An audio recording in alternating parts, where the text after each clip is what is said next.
Hello and welcome back to My Own Worst Enemy. I'm going to do an unboxing of Coral Sea. This is part of the Campaign Commander Series Volume 2. I want to do an unboxing and I'm going to do a setup of the game right after that. So watch all the way through to see that. And then I'm going to do a playthrough. So Coral Sea, this says it's Campaign Commander Series Volume 2. This is published by Bellica 3rd Generation.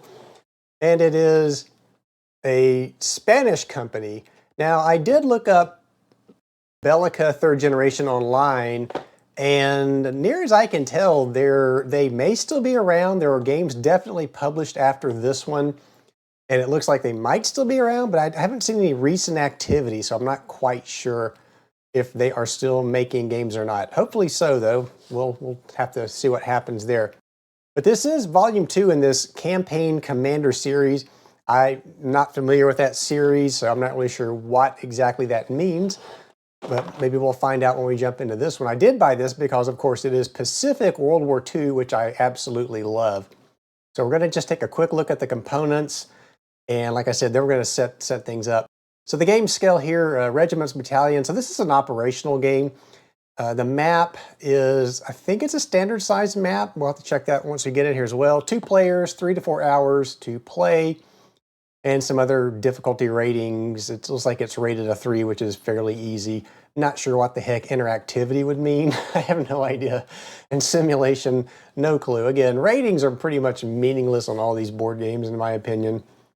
So we do get a game map, 176 game counters, so it's going to be counter light. 5/8 inch counters. They're going to get player's aid cards. There are 2 decks of cards in here, and a rules book and some other things. So let's go ahead and crack into this and see what we get. Now, I did buy this used, so I don't really, what is this? So the box, and usually boxes don't really come into play when we have an unboxing, but this is kind of, I don't think I like this. It looks like the box art, the cover is wrapped around the box itself. So it looks like something that could, and it looks like it already is kind of coming apart. It's like something that could come apart over time, so that's not good, but that's okay. It's we'll take it as it is. Now inside the box, I see some artwork, which is interesting, but this box looks just like that box in that there's this wraparound stuff going on. So right off, we get a bunch of baggies, and I'm going to throw those aside. And there's 2 D10s, so it looks like we'll be using D10s in the game. And then there's this. Now I opened this up and did a quick check of the components since it was used, and it was listed as having some of the counters punched out, and actually I think they probably fell out. But I did determine that all the counters were present in this game, and there were these 3 additional counters, duplicates of ones that are on the counter sheet. And I have no idea what these extra 3 are for. I don't know if maybe there was an errata thing published. I don't think it's errata because there's no numbers or anything on these counters. So I don't know why I have those 3 extra counters, but I do. These are the cards, and unfortunately, these are not standard poker-sized cards. So the card sleeves I have are I'm not gonna be able to use those to sleeve these cards. I'll have to buy special sleeves to do it with. So let me go ahead and open up this and we'll take a look at the cards. I'll just rip this plastic off. And this is an interesting card right on the top here, the Punic Islands. This is another game by the publisher, and it looks like that's all this is, an advertisement. Well, that would make a nice bookmark, I suppose. That's kind of interesting. And these are the cards for the game itself, and I'm looking because it looks like, almost looks like this is a player aid type card, but maybe not. So interesting on the back here. So I guess that would be for the Japanese, and this would be for the Americans on the back. You can see those logos there. Nice cards. They're more papery feeling than the waxy feeling I like. I will definitely sleeve these. There's some reinforcements, sudden death, replacements. Another one of those Punic Island cards in there. The exact same thing. That's odd, really odd. Again, that will make a nice bookmark if nothing else. Forward coordination, shore bombardment, so not sure what this will do. There's supply. Now, one of the interesting things in this game is how supply works, in that you do have supply points, resource points, I believe they're called, and you'll have to actually get supply to your units as you move across the map. And when we play the game, I will talk about that. This is the series rules. So remember, this is part of a series. And then the campaign rules for Coral Sea. It is a glossy rule book. It's kind of nice, actually.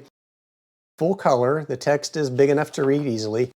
So these first pages, let's see, the system rules go up to page, well, here's some optional rules. So already it looks like we're outside of, well, actually, no, we're into so this is the Coral Sea campaign specific rules. So if we go back to the previous page, so 5 pages of rules, very rules light. Plus you'll add in these campaign rules for Coral Sea. And it looks like there's only a page and a half of rules to be aware of, rules changes to be aware of in this. There's also some Allied players' notes for the Allies, and then the Japanese player notes for the Japanese, and some designer notes in here. So I look forward to reading those as well. Then there's some explanations of the battle counters that are in the game. And then on the back, we have the initial deployment. And as you can see, it is very, very counter light, and this will tell us exactly where we need to place our counters. And like I said, we will go through setup after the unboxing here. Then the next thing we have are the player's aid card. And looks like there's some terrain effects, campaign card types, and activity costs. It's fairly heavy card stock. And then there's a player's aid on the back, which looks like there are a listing of the battle chits that are in the game and some operational sequence summary, series rule 4. And I don't know, it feels like this opens, but it doesn't. It is that thick. And then we have the map, and I'm going to unfold this real quick. I believe it's a standard size map. By standard, I mean, of course, the 22 by 34, but it's not. It's a square map, so I'm wrong about that. And I believe I have this upside down. And I don't really know there is an upside down because it looks like when you play opposed, you're going to have the Allied player sitting on one side and the Japanese player sitting on the other side.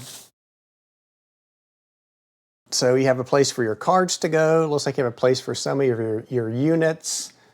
There is supply tracking on both sides for each of the players. And then it looks like this is area movement. So you'll have these areas that you move through. And I'm seeing some numbers by some of these. I don't know if those are victory points or what, but we'll find out again once we get into this game. Not a very busy map, very basic map, but you know, if you're playing in the Pacific Ocean, I don't think you need much anyway, so that's okay.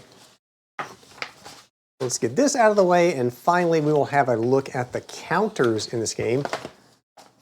And I'm just looking back here. So yeah, those were victory points that we were seeing on the map itself. Thought that's what that might have been. So these are the actual counters, and like I said, the game listed as having some of the counters punched, but like I said, I really think it's just a case, as you can see, where they weren't really punched, they just kind of fell out of the sprues. And that's actually a good thing because it'll make them easier to punch. Now, this is the first counter sheet I've seen that comes with the counter sprues being rounded on the corners. I've never seen that. That's almost funny to me that you have the rounded counter sheet holder or the counter holder. Funny to me. So 5/8 inch counters. I'll pop this one out because it's falling out as well. So they're decent counters. They're the brown core, but they're very thin counters. But they should clip nicely, and counters are still falling off on the board there. There is a front side and a back side, so let me let you look at some of these before they all fall out. Then we'll flip it over and take a look at what is on the back as more come raining down. I'm going to try to flip this over. And there's the back side. So you have the reduced side of these units as well. And it looks like these other counters are just duplicates of what's on the front. Well, actually, it's looks like this is supply for the Allies, and this is supply for the Japanese.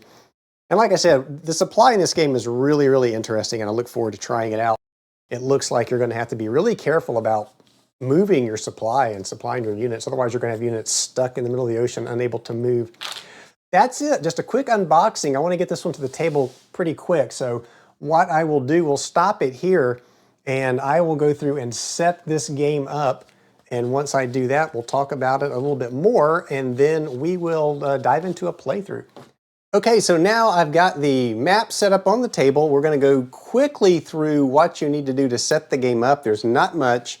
You look at the back of the rule book and there is this initial deployment picture that will show you precisely what units go where for the Japanese and the Allies. So if you look up here in Rabaul, this is where a majority, well actually this is where all of the Japanese forces will initially deploy, and they do get 3 of these supply points, which we will talk about in just a second. Down here's Port Moresby. There's a couple of supply units, or supply resource points they're called, but there's 2 of those. There's some units there. And then down here is Australia. Australia has a, this is an area movement map. So Australia actually has a +1. So it's actually 1 further away than what it's showing. So the Japanese, of course, cannot enter into Australia. That's one of the rules. And over here in New Caledonia, we have some forces in Noumea, also some supply over here, bulk of the American fleet and a land unit there. Along the top, each of these islands are worth victory points. This is how you will win the game. And control is marked by these counters. Currently, everything except Rabaul and what was the other one I can't see from this distance. Let me just look over here. Caving. Rabaul and Caving are the only 2 areas that are under Japanese control. And as far as control goes, and just a brief segue to talk about this rule book for a second. This is the rule book that came with the game. And I hate to say it, and I know this is a Spanish publisher, and maybe some of the problems were with translating the rules from Spanish to English. This rule book is very vague. It's really hard to, in most cases anyway, some cases you can pretty much figure out what they're trying to say, but in a lot of cases it's very nebulous as to what you are supposed to do with some of these units. So there was a lot of trips to Board Game Geek for me. Now I did discover over on Board Game Geek that the designer, I believe it was the designer, published this updated set of rules, version 3, it's dated 2019. Now this does do a little better job of explaining some of the gray areas in the rules. Not 100% though, this still leaves questions. There were a lot of questions in the forums on Board Game Geek, and I'm not sure that I've got all the rules right. I think I do, I hope I do. If I don't, let me know in the comments down below. I'm gonna play this the way I think it's meant to be played. I think it's worth the struggle to go through these rules because I believe this is a very fun game, but I'll know more about it as we play along and we talk about it. One of the things I was going to say about the rules though is if you look on the map, and I know it's hard to see because we're zoomed out, but let's look down here at Port Moresby, this area. This is an area-driven map, so if you look at the land here, you can see that it's broken up into these smaller areas. These are land areas, and up here you can see the same thing in New Britain. So when you take, right now, like I said, the Japanese hold these areas, but let's say they wanted to take Bougainville up here. If they wanted to take this, you'll note there are actually 1, 2, 3 land areas. Well, if they landed all their forces into this city, they technically would not control this island because you need to have your land forces actually be in each of these 3 areas in order to claim the entire island as yours. So right now the Americans, it's under American control, victory point wise. So the Japanese would have to place the land force here, here, and here. Now the land force could land at the tip and march its way all the way across, and that would be enough to satisfy that. And then once they take all the land areas, this flips to Japanese control. So that's one way to do it. But I think I'm interpreting that rule correctly. It's the Guadalcanal up here is 2 land areas, and of course the Japanese would have to land units in both of those areas initially to take the entire thing. Finishing up setup, we have a deck of 32 cards for the Japanese, a deck of 32 cards for the Allies, and when the cards run out, that's it. The game ends. So one way the game can end is you run out of cards in your hand, or in your deck rather. Another way the game can end, there are sudden death cards in, I believe, each of these decks. And if you meet the requirements on the cards, you can cause a sudden death of the game. And one more thing about the cards, each side will draw 5 of these in their hand.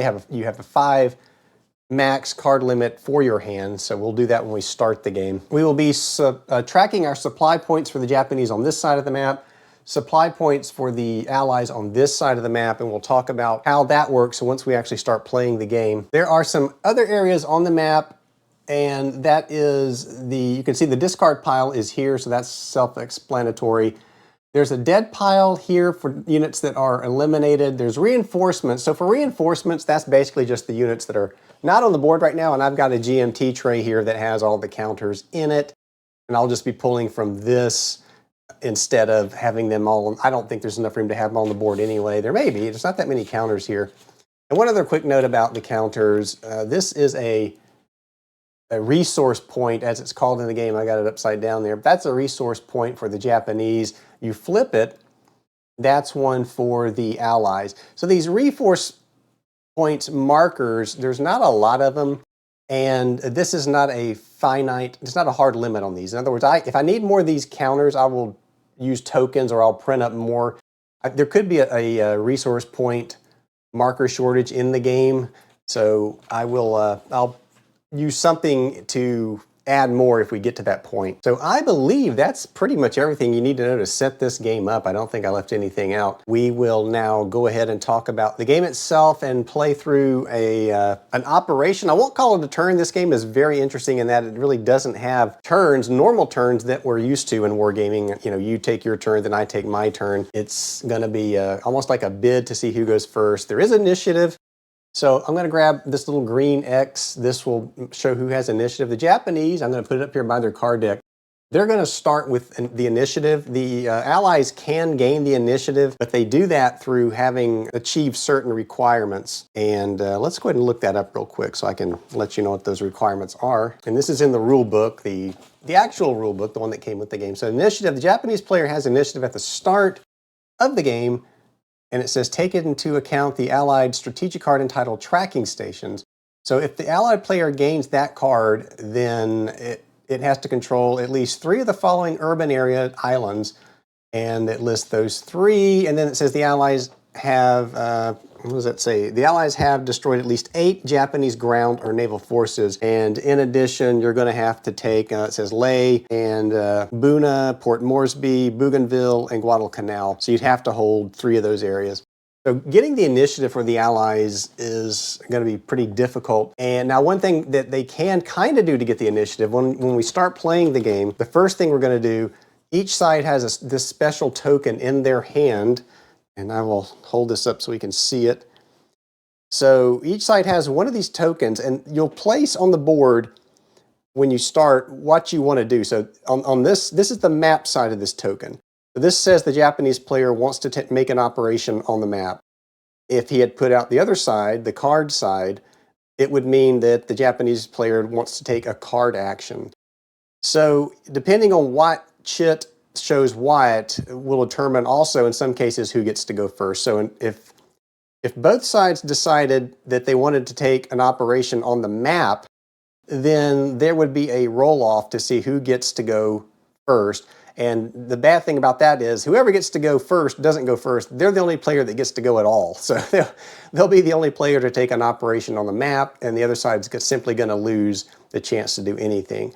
Another thing about this, whoever has the initiative here will get a +2 to that die roll to see who gets to take an action on the map, and we'll see that in just a second. And so a quick thing now about supply and resource points. Now these are called resource points in the game. So in order to conduct any operation or move your forces or really do anything, you're going to have resource points and supply. So I'm going to show you one of these resource tokens again.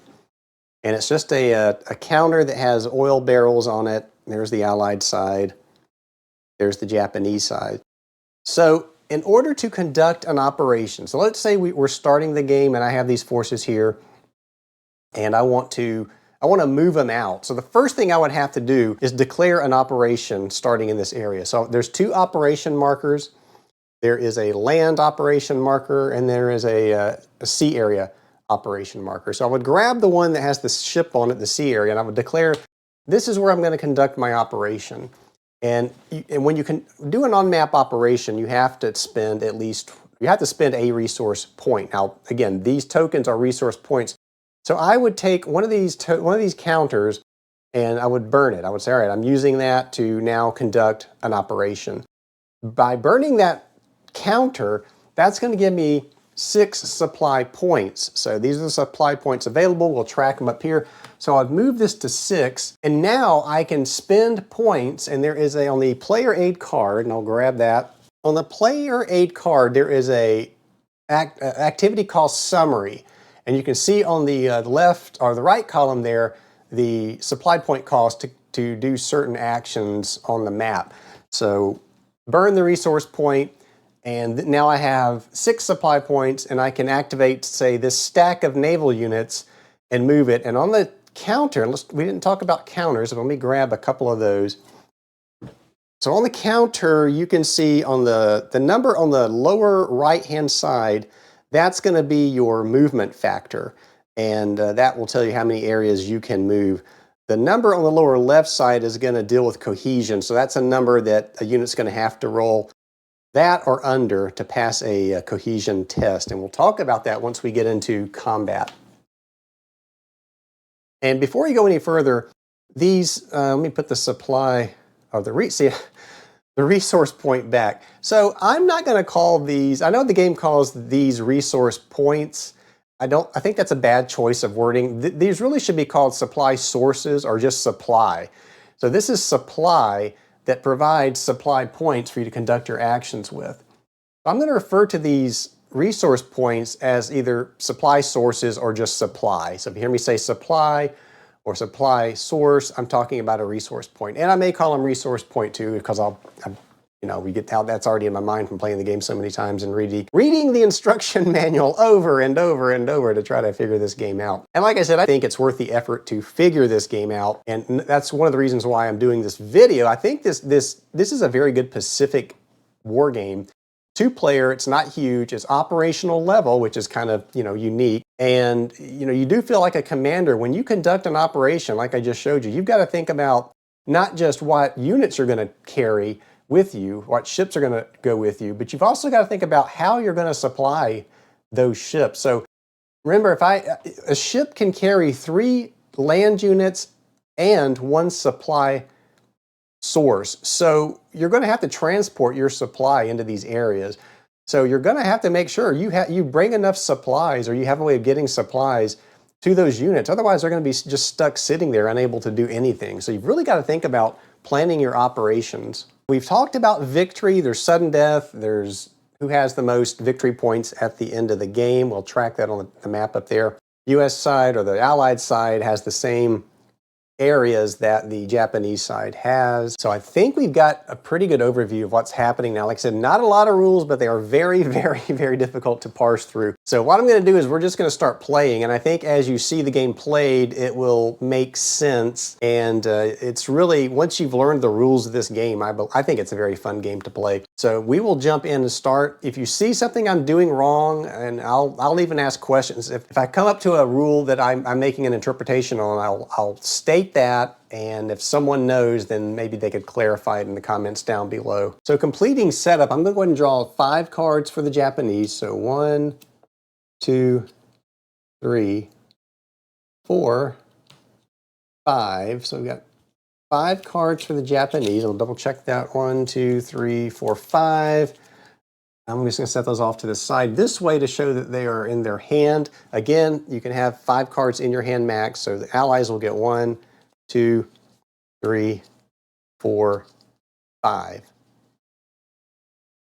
We're starting the game, so we're going into what is called the game sequence. Again, we've set everything up, and the first thing we do is enter what is called the operational sequence. And so this is where the operational sequence, when we start, each side will determine, do I want to conduct an on-map operation, or do I want to conduct a card operation or a card action?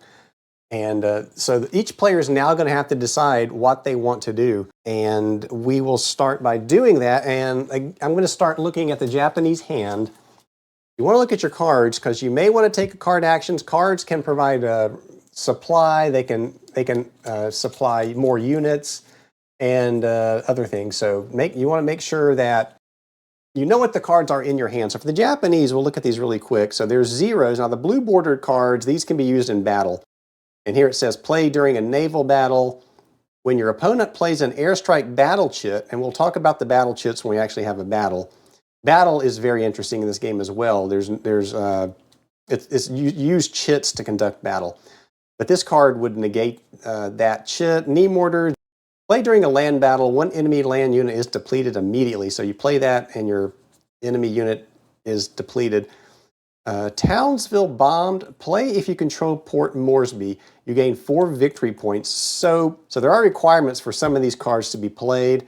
These greenish yellow border card are the strategic cards. And I'm going to hold up this other card. This is a player aid card. So you can see that the blue border ones are in battles. They're tactical cards. The red ones are events. And the greenish yellow one there, that's strategic level cards. One thing I didn't mention, if you want to take a card action, you can either choose to discard a card, draw a card, or play a card. And you can also burn one of your strategic cards to get one supply source.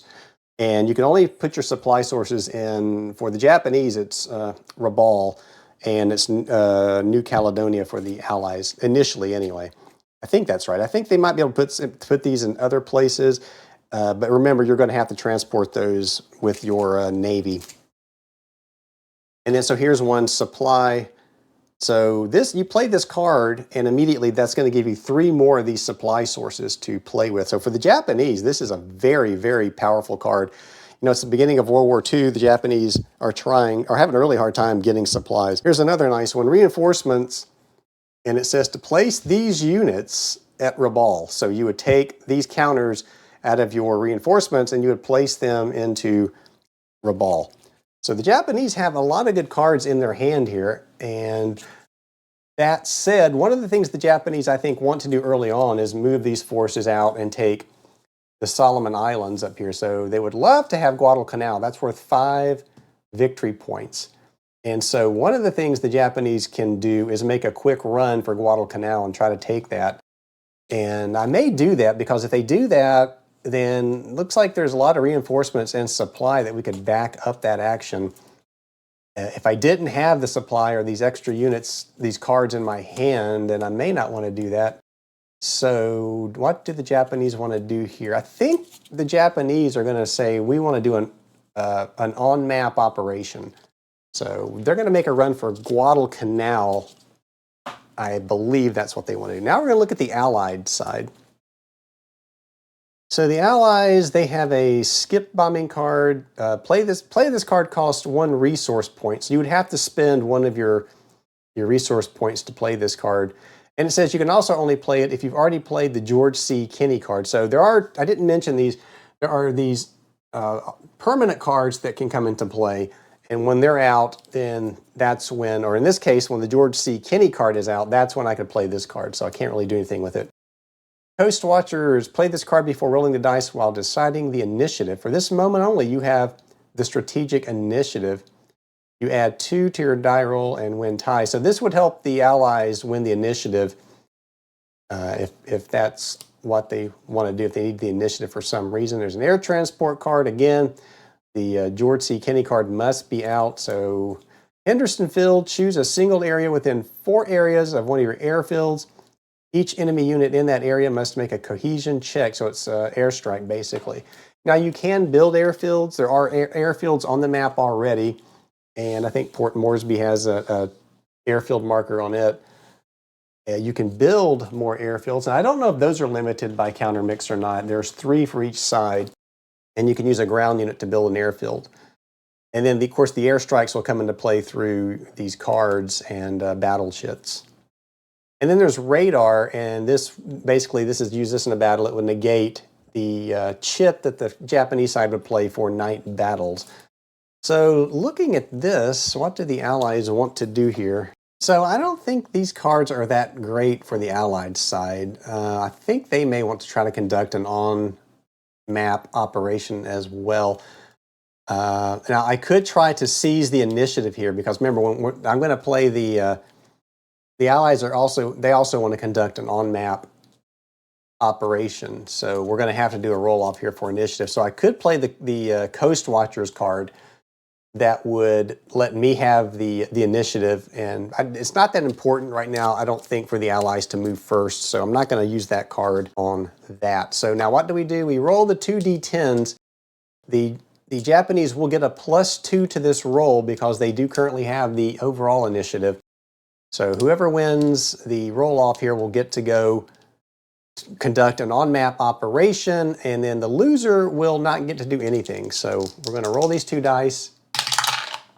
And so the Allies rolled a 4, the Japanese rolled a 7, +2 is a 9, so the Japanese will get to conduct an on-map operation. So the Allies will take this away. The Allies will get to do nothing. I'm just going to put this back on the side here. Well, we'll leave it out while we're actually conducting our on-map operation. So all of the Japanese forces are over here in Rabaul. We have and we'll pull these counters out here to take a quick look at what we've got. We have a carrier, we've got a couple of these HS ships and LS ships. Now the HS and the LS really don't mean a whole lot in this game. The factors on those are the same. Where that will come into play, where the type of these naval units come into play, are in the battle chits and certain things that certain types of naval units can do. Carriers, for example, can provide airstrikes. And the LS ships, I think they can fire the special long-range torpedoes that the Japanese have, things like that. We also have some land units, and again, there's the special naval landing forces that the Japanese had. There's also just the regular armies. Again, they don't have really any special meaning in the game. I don't know if there's anything special in the cards that the SNLF can do or not. I haven't encountered that yet, if that's the case. But what I'm going to do, let's talk about how we move. And we've already started talking about. So the first thing I want to do is I'm going to declare, and I left my action marker over here, or operation marker. I'm going to declare an operation over here at Rabaul for the Japanese. So this is where the operation originates. So I'm going to spend a resource point, and again, I'm going to call that supply, so a supply source. I'm going to have to spend this in order to conduct an operation which involves movement or anything else. So we spend that. That's going to give me 6 supply points to work with now. And so now with the supply points, now I can start moving and doing things. So if we look at the action costs again in supply points, I can move land unit for 1, I can move a naval unit or stack for 2. Now a naval unit or stack, I could move the entire group of naval ships here as a stack. They would have to move as a stack, so they'd have to start and end their movement as a stack. Or I could choose to take just a couple of ships and then come back and move some more later. But whatever I move out is going to have to stay together once I spend those supply points. There's a kind of an interesting thing in here. It says stacking units in land areas. So you have to pay 2 SPs to the cost of a move that causes stacking. So if I had units over here and I were going to add more units into that area, I would have to add an additional 2 SP in order to stack those units in the area. If there's nothing there, I don't have to do it. But if there's already units in there, then it's going to cost you 2 extra supply points. You can also move disorganized markers from a unit that become disorganized. You can also repair depleted units, and you can build an airstrip for 3 if you have a land unit in a clear area. There's some terrain. We didn't talk about terrain, really. Everything is jungle, and when you move through the jungle, you can also suffer unit depletions or disorganizations, I think it is. The only mountains are over here at Port Moresby. There's a mountain range that extends along here, so you couldn't build airstrips in any of those gray areas, but I think that's the only terrain that we have on this map, pretty basic map. So what I'm going to do, I've declared my operation, and I've got my 6 supply points that I can spend. These units start stacked, so there's no need to spend any other action points to embark the units onto the ships or anything like that. So what I'm going to do is I'm going to choose which ships I want to move to Guadalcanal. at least in this first wave. I'm going to take a carrier and an HS,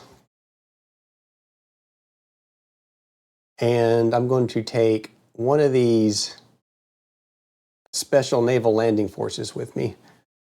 I've got 2 ships, the Special Naval Landing Force, and I'm also going to carry one of these resource points, a supply source. So remember, I mean, right now we're getting the units to Guadalcanal, but once they get there, then you're going to have, again, you're going to have to spend a resource point in order to get more supply points to do anything. So I'm going to take this stack and we're going to spend our 2 supply points so I can move it.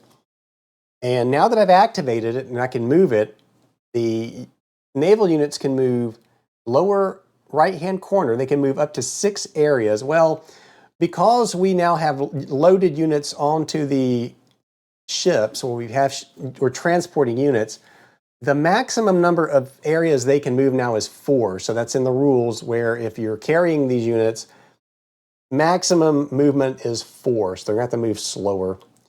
So starting in Rabaul, we can now move a maximum of 4 areas. So we can go 1, 2, 3, 4. So we can't quite get there. 1, 2, 3, 4. So we're going to have to take these units and they're going to end here. Now in the campaign series rules, and remember, in the rule book, most of these rules are with the Campaign Commander series, and there are, I think, at least 2 other games in this series, which I do not own and will be interested in checking out after playing this game. So there are the Campaign Commander rules, and then at the end of that, there's the Coral Sea specific rules for this game. And one of the things that's different from the campaign rules, it says that the stack of naval units require 2 resource points to move instead of 1. We just saw that. We spent the 2 to move. The other thing is a stack of 1 or more naval units can transport up to 3 ground units and a resource point.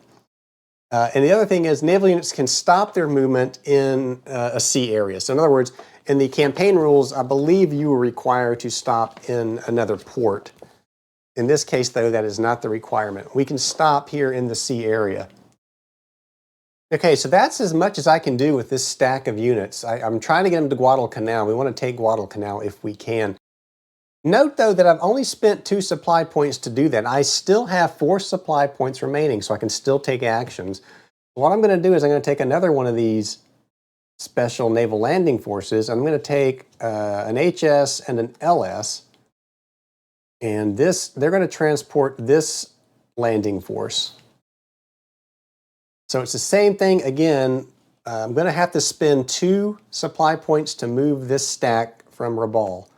So this will take us down to 2. And now I can activate that stack. We're starting in a port, so there's no cost here to embark the Special Naval Landing Force. But now remember that we are limited to, instead of 6 movement areas, we can only move 4 again. So basically, we're going to do the same thing. We're going to go 1, 2, 3, 4. And I'm going to keep these stacks separate. I mean, once I'm in the sea area now, it's all really considered as one stack, but you can move the stacks as you see fit. So I'm just going to keep them separate just for my own knowledge or my own intent. So we are carrying a supply or a resource point, a supply source with us. I probably should have brought that other one. I don't know if that was a good idea or not, leaving it behind. So I still have 2 supply points left to spend. I could move this LS out. I still have another naval or yeah, actually, let's do that. Let's spend another 2 to bring out this ship and this special SNLF unit. So we're going to spend these final 2. So 2 will take us down to 0. So that's going to activate this stack who's carrying the land forces. I am going to move. Well, wait a minute. Let me think about this. And this is what I'm saying, where you got to really think about your operation. Because I was going to move this out and take Bougainville here. But if I do, I've got enough to get it.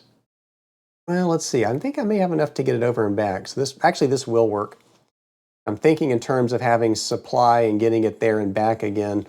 So we've spent our 2 supply. That's going to activate this. We're going to move. Remember, I can move 4 now, but we only need to move 1. So we're starting in Rabaul. So it's 1 to here. And now I can disembark this unit into Bougainville. So I'm going to disembark it into the western end here. Because there's no cost to do this. When there's no units in the area already, there's no stacking penalty, no stacking cost to pay. So I can do that. I can unload it here.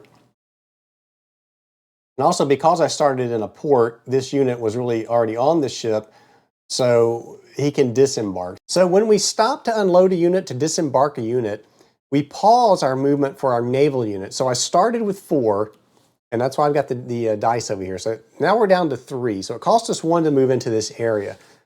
So I pause the movement, and I disembarked that unit. And now I can resume movement again. So I still have 3 movement points I can use. So I'm going to move him right back into Rabaul. So he's going to come right back in. And he's going to go back into the port. And there, because he's going back into the port, that's where I believe he would have to spend 2 more movement points to, I think that's right. Let me see. And I said movement points there. It's not movement points. You would need 2 supply points to re-enter the port. So actually, he couldn't do that. So we have 3. It's 1 movement point to get him back to the sea area, but we're out of supply points. It would take 2 to put him back into port, so he can't do that. He's got to sit out in the sea area. And there's also a Rabaul marker up here. This is kind of tight. So these units are actually in Rabaul. And I'll stack these. Well, actually, let's put those back because I need to be able to see that resource point, as it's called in the rule book. This LS unit, I'm just going to kind of put off into the area, showing that he's not in port. He's out in the sea area. I can't put him back in port because I don't have enough supply points to do that. And so that's going to end the on-map operation for the Japanese. We will make sure this is back to 0. We'll pull the operation marker off. And that is it. We have conducted an on-map operation. The Allies will get to do nothing because they wanted to do an on-map operation, but the Japanese took the initiative, and so that means the Allies do not get to do anything. So we've gone through what is, I would consider, a turn, even though there's not turns in this game. Each side's had the opportunity to try to go at least. So what I will do is end the video here, and that will allow you time to ask any questions or correct any mistakes I may have made. And when we come back, we will conduct another operational sequence, as it's called, and we will see what happens next. We have the Japanese just about to hit Guadalcanal and take it, so I think we probably will see that happen, and then we will figure out where to go from there. And like I said, this is an interesting game. I think once you get past the rules, it's really neat the way the supply system works and how you've got to really consider what units you're moving, where they're going to, and how you're going to supply the entire operation, and not just supply the operation, but get them back to where they came from to be able to use them again. And already we can see the Japanese they're down to 1 resource point, and that's hurting the Japanese. They've got 1 resource point to conduct more operations. There's 1 also under this stack, so that's going to be enough. We'll spend that resource point to conduct the final operation to get Guadalcanal. Once I spend that, though, there's no other resource points here, and I'm going to have a problem getting these units back or even activating them to do things. So that's it. If you liked the video, please give it a thumbs up. Subscribe to the channel if you have not. And as always, thank you for watching, and I'll see you back here next time.